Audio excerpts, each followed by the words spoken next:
December 26, 1944. The phone rang at Supreme Headquarters Allied Expeditionary Force.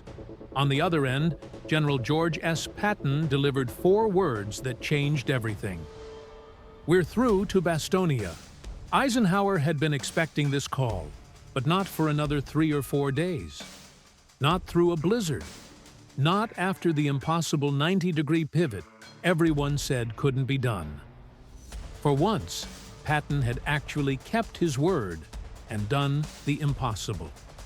What Eisenhower said in that moment and in the hours that followed revealed everything about their complicated relationship, the turning point of the Battle of the Bulge, and what happens when genius delivers against all odds. This is the story of that phone call and the words that followed. Words of relief, gratitude, frustration, and begrudging admiration. Let's begin. December 19, 1944. The emergency meeting at Verdun that would become legendary. German forces had smashed through American lines in the Ardennes, creating a massive bulge in Allied defenses. The 101st Airborne was surrounded at Bastogne, a critical road junction. If Bastogne fell, German armor could potentially reach the coast and split Allied armies in two. Eisenhower convened his top commanders to coordinate response. The atmosphere was grim. This was the largest German offensive since 1940, catching Allied forces completely by surprise. Commanders reported chaos, disorganized retreats, and uncertainty about German objectives. Then Eisenhower asked the critical question, how soon can you attack north to relieve Bastogne? Most generals hesitated, calculating logistics and troop movements. Then Patton spoke up on December 22nd with 3 divisions. The room went silent. Other commanders thought Patton was grandstanding again. To disengage 3 divisions from active combat in the SAR, rotate them 90 degrees, move them over 100 miles through winter conditions, and launch a coordinated attack in 48 hours. It was operationally impossible. Eisenhower's reaction was carefully controlled. He knew Patton's reputation for making bold promises he couldn't always keep. But he also knew Patton was his best hope. According to witnesses, Eisenhower leaned forward and spoke quietly, but firmly. "George, I want you to understand something. The 101st Airborne is surrounded. If they're overrun, it's a catastrophe militarily and for American morale. When you say December 22nd, do you mean that, or are you being optimistic?" Patton met Eisenhower's eyes. "Ike, I've already done the planning. My staff has 3 contingency plans prepared. I anticipated this meeting before you called it. On December 22nd, my 4th Armored Division will attack north toward Bastogne. I stake my career on it." Eisenhower considered this. Patton had actually prepared for this scenario before the Germans even attacked a level of foresight that even Eisenhower hadn't expected. But could Patton actually execute? Eisenhower made his decision. "All right, George, you've got your chance. But, understand, if you can't deliver this, if those paratroopers are lost because you promised what you couldn't achieve, there will be consequences. No more second chances." Patton nodded. "I'll be there, Ike. Count on it." After the meeting, Eisenhower pulled his Chief of Staff, General Walter Bedell Smith, aside. Smith later recorded the conversation. The boss said he was taking a huge gamble on George. If Patton failed, both their careers might be over. But Ike believed, maybe for the first time, that George would actually follow through. The stakes were high enough that even Patton wouldn't dare exaggerate. Over the next 48 hours, Eisenhower received regular updates on Third Army's movements. The reports were almost unbelievable. Patton's forces were actually doing it, disengaging, moving north, positioning for attack. By December 21st, Eisenhower allowed himself cautious optimism. Patton might actually pull this off. December 26, 1944, approximately 4:45 p.m. Eisenhower was in his Office at Chef Headquarters in Versailles, reviewing situation reports from the Ardennes. The Battle of the Bulge was entering its second week. American forces had stabilized the northern shoulder, but the situation remained critical. Estonia was still surrounded, though the 101st Airborne continued holding. Then his phone rang. The duty officer announced, "General Patton calling from Luxembourg, sir." Eisenhower picked up immediately. "George Ike, we're through to Bastogne." The 4th Armored made contact with the 101st at 1650 hours. "The corridor is narrow, but it's open. We're pushing supplies through now." There was a pause. Multiple witnesses in Eisenhower's office that afternoon recorded his reaction. First, visible relief. His shoulders dropped, tension released. Then, something unexpected. Eisenhower's eyes became moist. He turned away from his staff for a moment, composing himself. "George, say that again." "You're through." "Confirmed." "Ike, Captain William Dwight's company from the 37th. Tank Battalion made first contact. The paratroopers are battered, but holding. We're reinforcing the corridor now." Eisenhower's voice when he spoke was thick with emotion. "George, congratulations. You did it. You actually did it." Then, more firmly, "How secure is the corridor?" Patton's response was characteristically confident. "German counterattacks are hitting us, but we're holding. I'm pushing more units through. By tomorrow, Bastogne will be secure." After a brief tactical discussion, Eisenhower ended the call. He sat for a moment in silence, then turned to his staff. General Smith recorded Eisenhower's exact words. "Gentlemen, George Patton has just accomplished something I wasn't sure was possible. He promised December 22nd, and he delivered December 26th. Given the weather and the conditions, that's close enough to miraculous." Then Eisenhower did something his staff rarely saw. He smiled broadly and said, "Get me a message to the 101st. Tell them relief has arrived, and send my personal congratulations to General Patton and 3rd Army. They've just changed the entire complexion of this battle." Within hours of Patton's breakthrough, Eisenhower faced decisions about public messaging. The Battle of the Bulge had created panic in the United States. Newspapers speculated about German victory, potential Allied collapse, and whether American forces were capable of stopping the Wehrmacht. Estonia's relief was the first genuinely good news since the offensive began. Eisenhower's public statement released on December 27th was carefully crafted. Units of Lieutenant General George S. Patton's 3rd Army have successfully broken through to relieve American forces surrounded at Bastogne. This operation, executed under extremely difficult winter conditions and against determined enemy resistance, demonstrates the fighting quality of American soldiers and the operational excellence of their commanders. The defenders of Bastogne displayed extraordinary courage and determination. Their relief by 3rd Army forces marks a turning point in repelling the German offensive.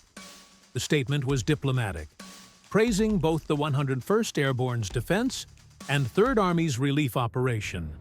But those close to Eisenhower noted what he said privately was more revealing.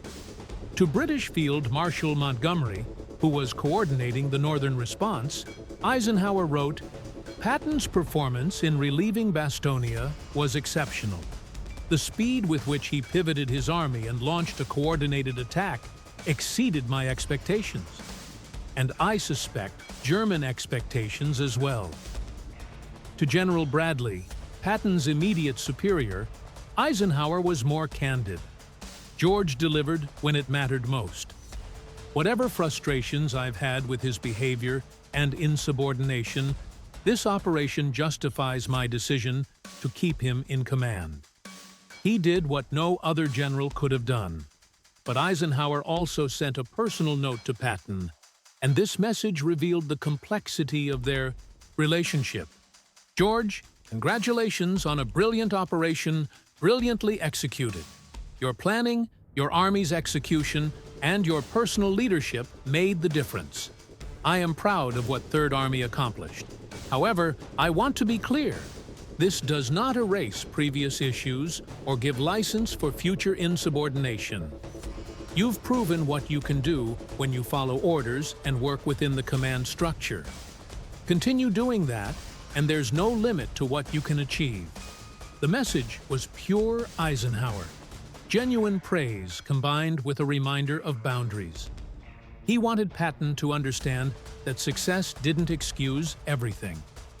In the days following Bastogne's relief, Eisenhower's diary entries and private letters revealed his complex feelings about Patton and the operation. These weren't public statements for morale. They were honest reflections on command, leadership, and the burden of managing difficult subordinates. On December 28th, Eisenhower wrote to his wife, "Patton has done something remarkable. I've spent so much time being frustrated with George, his ego, his controversies, his insubordination, that I sometimes forget why I keep him in command. Bastogne reminded me when the stakes are highest. When the situation seems impossible, George delivers. I don't know if any other general could have done what he did." That's simultaneously reassuring and concerning. Am I too dependent on one difficult man? To General George Marshall, Army Chief of Staff, Eisenhower was more analytical. The Bastogne operation demonstrates both the strengths and challenges of coalition command. Patton's operational execution was flawless, exactly the kind of aggressive mobile warfare we need. However, his ability to anticipate this crisis and prepare contingency plans raises questions about how much autonomy subordinate commanders should have. Patton prepared for a German offensive that most of us didn't see coming. He was right and we were wrong. How do we balance that? Foresight against the need for unified command? In his personal diary, Eisenhower was brutally honest. "George exhausts me. Managing him takes more energy than managing 3 normal commanders." But what he accomplished at Bastogne justified every frustration, every controversy, every moment I wanted to relieve him. The paratroopers at Bastogne owe their lives to George's speed and aggression. The Battle of the Bulge might have been a catastrophic defeat without his response. I can't fire a man who saves battles. I can't even reprimand him when he's just proven his methods work. This is the impossible position George puts me in. He's right too often for me to change him, but difficult too often for me to enjoy working with him.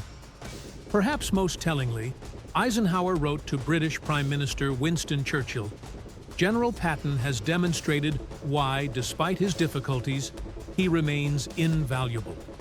His relief of Bastogne may have saved the entire Ardennes campaign. I wanted you to know this because I'm aware of concerns about Patton's temperament. Those concerns are valid, but his operational capabilities are equally valid. And at this moment in the war, we need those capabilities more than we need easy personalities." The relief of Bastogne permanently changed how Eisenhower viewed and managed Patton. It established a new equilibrium in their relationship, one based on proven capability rather than potential, on demonstrated results rather than promised performance. In January 1945, Eisenhower held a commander conference reviewing lessons from the Battle of the Bulge. When discussing Third Army's performance, Eisenhower stated publicly, "General Patton's relief of Bastogne represents one of the outstanding operational achievements of this war. The speed, coordination, and aggressiveness displayed by Third Army set a standard for mobile warfare. Other commanders would do well to study this operation. This was significant." Eisenhower was essentially holding up Patton as a model, something he'd been reluctant to do given Patton's controversies. But Bastogne had earned Patton that recognition, at least operationally. However, Eisenhower also made clear this didn't mean unlimited license. In a private meeting with Patton in February 1945, Eisenhower reportedly said, George, Bastogne bought you credibility that will last the rest of this war. Don't waste it. You've proven you can do the impossible when it matters. Now prove you can follow orders when they don't suit your preferences. Be the general I know you can be. The one who delivers miracles but also respects command structure.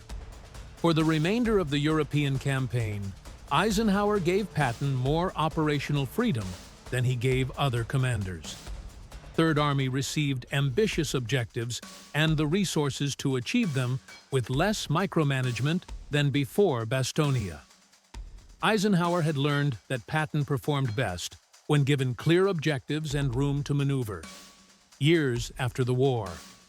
In his memoir, Crusade in Europe, Eisenhower wrote, "General Patton's relief of Bastogne vindicated my decision to retain him despite numerous controversies. His rapid movement of 3 divisions through terrible weather, his aggressive attack, and his breakthrough to the surrounded garrison demonstrated operational excellence at the highest level. History will judge Patton by his battlefield achievements, and Bastogne stands among his finest." In private correspondence decades later, Eisenhower was more personal. "George and I had a complicated relationship. He frustrated me constantly. But when I got that phone call on December 26, 1944, hearing we're through to Bastogne, I felt profound relief and gratitude. In that moment, all the frustrations didn't matter. George had saved those paratroopers and possibly saved the entire Ardennes campaign. That's what I remember most. Not the controversies, but the moment when he delivered exactly when it mattered most. The phone call that announced Bastogne's relief was more than a tactical update. It was vindication, validation, and the defining moment of the Eisenhower-Patton relationship. What Eisenhower said revealed admiration, relief, and the burden of commanding difficult genius. If this story of leadership, pressure, and impossible achievement resonated with you, subscribe for more untold moments from history's greatest commanders. Hit like, drop a comment about leadership and difficult subordinates, and share with anyone who appreciates the complexity of command. Thanks for watching.